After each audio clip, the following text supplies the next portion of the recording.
trillions will flow through cryptos like Stellar XLM, and Zioncoins will benefit. But what are the fundamental facts of the matter? And how am I deriving at these trillions? Well, before that, please like, please subscribe. It helps with the YouTube algorithm, and I can keep delivering more and more content like this to you more frequently. But what are the fundamental facts of the matter? What is going on with BSI, the Bank of International Settlements? What's happening? Well, I believe last year, or a couple of years ago, BSI had suggested that all banks in Europe should be able to hold a reserve of at least 1% in crypto assets like Bitcoin. And it was just approved this month by the European Committee for the BSI policy to let banks hold actually 100% more at 2% in Bitcoin capital reserve. And that was the Basel Committee suggestion, that it should be 100% more. And that is exactly what's happened. So now banks can have in Europe an exposure of 2% of their capital reserves. But what are their capital reserves? You know, how do we quantify that? Nobody really knows for sure what the capital reserves are of all the banks in Europe. But it's believed to be estimated at around 3.2 trillion. And 2% of that is around 64 billion, roughly. Okay, so that's just capital reserves. So banks must hold this capital reserve, and the European lawmakers have imposed prohibitive measures on these crypto holdings, that this 2% should be backed by their fiat in their country at the tune of a 1-to-1 ratio. So to every dollar's worth or euro's worth of crypto that you hold, you must have a dollar in terms of fiat currency. There must be that 1-to-1 ratio, and that inevitably is the restriction. The way it's worded in the media, a restriction, you know, it doesn't look bullish. It's banks restrict crypto. That's how it comes across. But actually, this is massively bullish, and Europe are massively bullish, as the Basel Committee has suggested. Actually, banks should be holding 100% more than what was suggested by the Bank of International Settlements. 100% more. Tell me that's not, but that's bullish.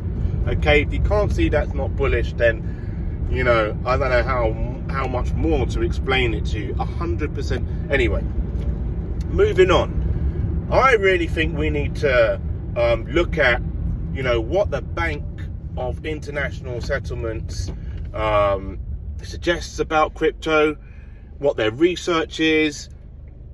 We need to have a deeper look and see what their knowledge base is on this, just on a brisk level. So, without further ado, Nathan, please read the Bank of International Settlements article from their own website.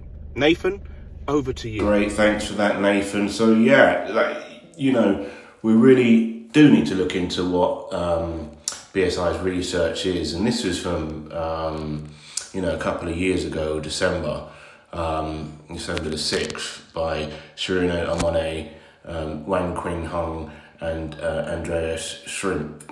So what they look into is the trading in DeFi era, automated market maker. As I discussed with you, we need to look deeper into automated market making in a DeFi way, right? And it's clear this is, you know, what BSI have an interest in.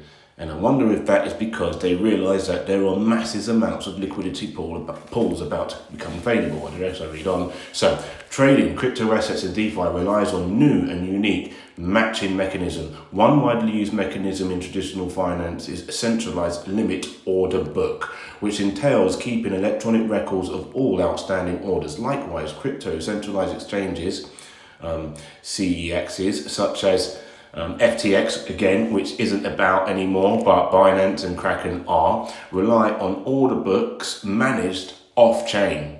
order books managed off-chain, but in DeFi, the sheer volume of orders would render the managing of an on-chain limit order book very costly. Let's think about that. Stop.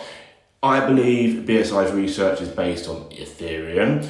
It's based on chains like SushiSwap, Uniswap, PancakeSwap. These are all Ethereum-based, order books which are subject to Ethereum fees, gas fees, right? With Stellar, there is the protocol 18 for AMM, but again, this is for atomic swaps. It's not really order book based, but I believe there is a protocol that could be built into for that to happen. But actually, there's mechanisms, there's things that we could use to affect that. And again, I kelp. So actually the cost element can be taken out. The only issue is the settlement time in 3 to 5 seconds. And, centralized exchanges can settle much, much quicker than that within, milliseconds. So when you think about that, there is that potential for front running. But I read on. Another mechanism in traditional finance, the dealership model, whereas dealers use inventories of assets in over-the-counter OTC trading, revolves around establishing trustworthy relationships with counterparties such as intermediation, is not feasible in DeFi due to the anonymity of the transactions, and also goes against the state and aim of building an intermediary-free ecosystem. To dispense with limit order books and dealership model, decentralized exchanges resort to so-called automated market making, AMM. So we're back on AMM. AMM protocol allows traders to exchange one crypto asset for another automatically on a blockchain. They build on the idea that traders can be liquidity providers by making their crypto assets, for example Ether or Tether, available in a liquidity pool. In turn, protocols allow other traders demanding liquidity, i.e. liquidity takers, to buy or sell the crypto asset in the pool with relative price set on the basis of quantities. One popular type of AMM set the liquidity takers exchange rate between token X and Y on the basis of the following constant product function that links relative price and quantities, also known as bonding curve. So when you look at this graph, you can see an example of the bonding curve. So amount of token X, amount of token Y is constant. Yeah. Go through that chart, you'll get the idea of, the spread and the pool, and it is all to do with AMA. So yeah, graph A illustrates this AMM with an example of liquidity pool comprising Tether and ETH. When a trader wishes to provide liquidity, they need to deposit Tether and ETH in a proportion to the two cryptos' dollar value in the pool, which is step one. The liquidity provider's claim on the pool is proportional to its contribution. The AMM protocol incentivizes liquidity provision in two ways. First, liquidity taker pays the provider a fee that may range from new basis points to several percentage points. Second, at each extraction of liquidity, the bonding curve generates an automatic transfer from the liquidity taker to the provider. So here you go. The bonding curve takes care of the liquidity provider's fee. In an example of graph A, bear in mind this is just an example, the liquidity taker pays a premium to acquire 1 ETH equal to 333 units of Tether at step 3. So 1 unit is about 3,333 with the fee, right? This makes the overall pool and the claim of the liquidity provider in particular appreciate in value. Bottom of the right hand panel, right? So appreciates in value, yeah, you can see that in green, right? That said, liquidity providers can suffer losses, so this is where you've got to realise market conditions, human interaction. That said, liquidity providers can suffer losses in the relevant price of two crypto assets on other exchanges diverges subsequently from the implied by the bond curve. The loss is realised when the liquidity takers withdraw the assets that has been increased in volume, leaving the liquidity provider worse off than if they had kept their funds outside of the pool. The transactions fee may not be high enough to offset the losses, which is commonly referred to as impermanent losses, right? Certain features of AMM's exposure liquidity takers to market manipulation on DEXs. The execution of trades in AMMs require validation based on blockchain's consensus protocol, i.e. buy and sell orders are stored in a public memory pool so that validators, also known as miners, can add them to the blockchain when submitting orders. Liquidity takers are uncertain about the timing of their orders, executions and execution prices, as these depend on execution sequences. Importantly, the order quantities become public knowledge before their price impact has materialized, which is easily predictable from the bond curve. This time lag opens the door to malicious activities, whereby a trader may try to place a buy and offsetting sell order immediately before and after, respectively, the pre-announced buy order. When the latter order is large enough, the bond curve implies that the malicious trader's sell order will be executed at a higher price than his buy order, thus generating a profit. Such front-running behavior is particularly attractive to large validators because they have a higher chance to win the next block and time their front-running trades optimally. The profits sometimes are called minor executable value. So you can see that, you got to be aware of this, and it just, doesn't mean don't give it a go, don't try. So more and more analytical work on the pros and cons of AMMs is emerging. On one hand, AMMs enable on-chain trading without intermediaries, improving interoperability with other DeFi platforms such as lending and investment platforms. Compared with limited order book model, the bond curve in AMMs also migrates over compensation between liquidity providers on prices, potentially enhancing liquidity provisions overall. So Lara and Palmer 2022. On the other hand, the strict bonding curve in AMMs limits the flexibility of liquidity providers and exposes them to impermanent losses, thus deterring traders from liquidity provisions. The risk of being front run may also push traders away from AMM protocols. So be aware of that front running. You got to have your risk management in place. If you can identify it, step away. As the DeFi ecosystem remains in flux, AMM designs are still evolving. One emerging feature brings AMM closer to traditional limit order book model. Specifically, liquidity provisions can choose which range of the pricing curve they would like to provide liquidity to.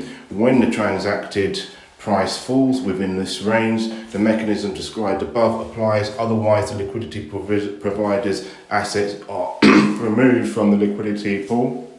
In addition, this type of crypto asset that can be traded via AMM protocols also expanding, ranging from non-fungible tokens, NFTs. There you go. So, and you can't really do that with centralized at the moment. So you can, because NFTs have taken off before centralized exchanges can actually step in to trade these significantly in a centralized way, they'll be traded on DeFi. So that's one that you can certainly, game on. The views expressed in this box are those of authorized and do not necessarily reflect those of BSI. So they're of authors, the authors of, Anyway, I won't read on because I'm just going to ramble. The video's getting a bit long. Be careful as you're going on with that. But you can clearly see that more and more and more people retail market makers will be coming in, like you and I, to trade this market, and BSI will be looking to source liquidity, in the same instance. Anyway, Nathan, back over to you. Okay, that's great. Thanks for that, Nathan. And so clearly you can see that the Bank of Institutional Settlement based in Europe has done its research into DeFi, and really looking at the protocols we're looking at from a couple of years ago. They've been doing, almost 3 years ago they've been doing this, even before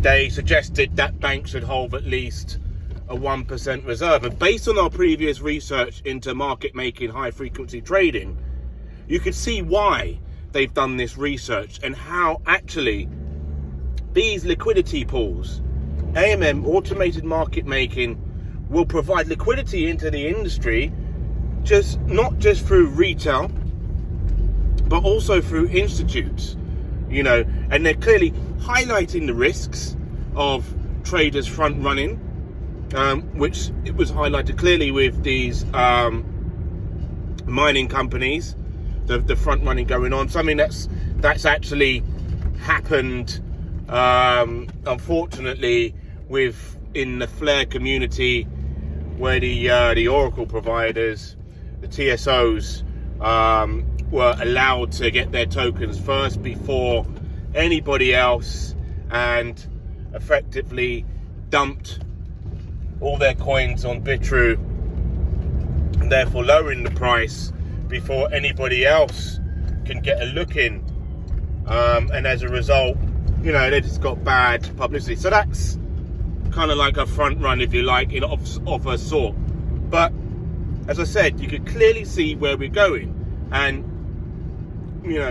when we talk about, there's only 64 billion, that's 2% roughly, from Europe, but that is banks' reserves, backed 1-to-1 by fiat, backed. Okay, that's a big deal. All right, and that is just the beginning. This is just Europe. Okay, and that's not even to mention what they're trading, because intraday trading 10x, 50x, don't know. We don't know, and then when you start looking into that and talking about tokenization of tokens, derivatives, wow, trillions will flow into cryptos like Stellar XLM, and Zioncoins will benefit. I'm Nathan, aka Nathan of Zion. Smash the Zion coin up there, like and subscribe, and I'll see you in the next one. Yes, it's going to be on AMM, and we're going to be looking at kelp. Have a great day now. Take care.